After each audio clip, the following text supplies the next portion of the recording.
One thing to think about here is sometimes when you're palm muting on the different strings, if you look at the angle of my hand here, it's coming across.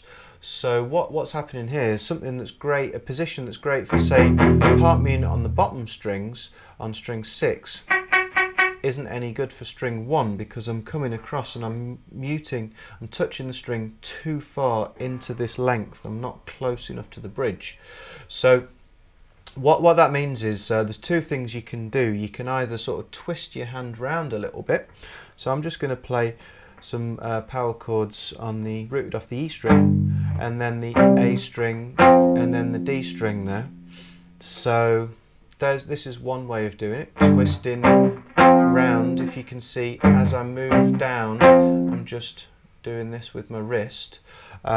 Or you can actually move down in more of a sort of parallel motion with your fretting hand like that. So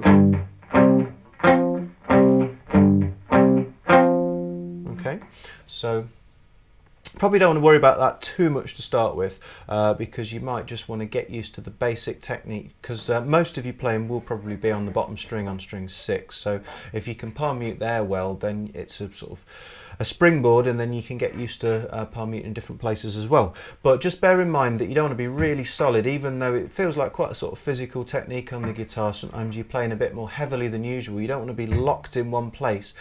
Sometimes you need to be quite mobile and need to move around depending on what you're doing.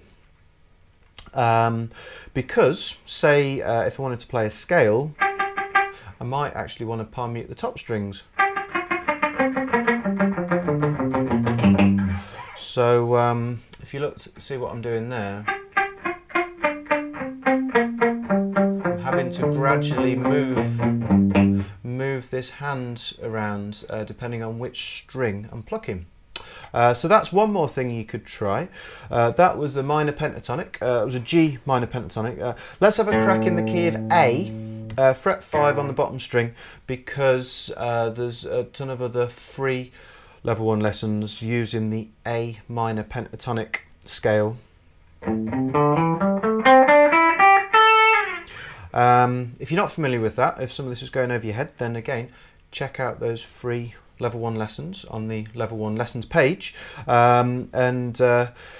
What we're going to do is we're just going to play one octave. Remember, pentatonic is a 5-note scale, so we're just going to play 2 notes per string on the bottom 3 strings, strings 6, 5 and 4, and that is 1, 2, 3, 4, 5 up to the octave A to A note to the A note 1 octave above. So here, because we're playing single notes, I'm actually going to use alternate picking, and you can try this as well. Just each note twice, down and up stroke, and you might find that you just need to adjust, particularly when you get onto string 4, you might just need to adjust your palm muting position. So I'm not going to give you a play-along exercise. You can just take your time and have a go at that. Just start on these lower strings because, like I said, most of your playing is going to be on the lower strings. And when you get used to that, you can try in the second octave as well. But that's it, basically. Now, if you want to try this in more detail, you can check out the Level 1 Metal song, really good for practicing palm muting with a whole bunch of different chords and riffs in a full song structure. There's a full backing track, play-along track that you can play along with, so check out the preview, Level 1 Songs page, Metal. If you fancy stretching yourself a little bit, there's even a Level 2 lesson, Time on Your Side, great blues rock tune. That uses a load of palm muting with power chords, really good for just sort of extending your playing a little bit. And just have a go with it, you know, just run with it.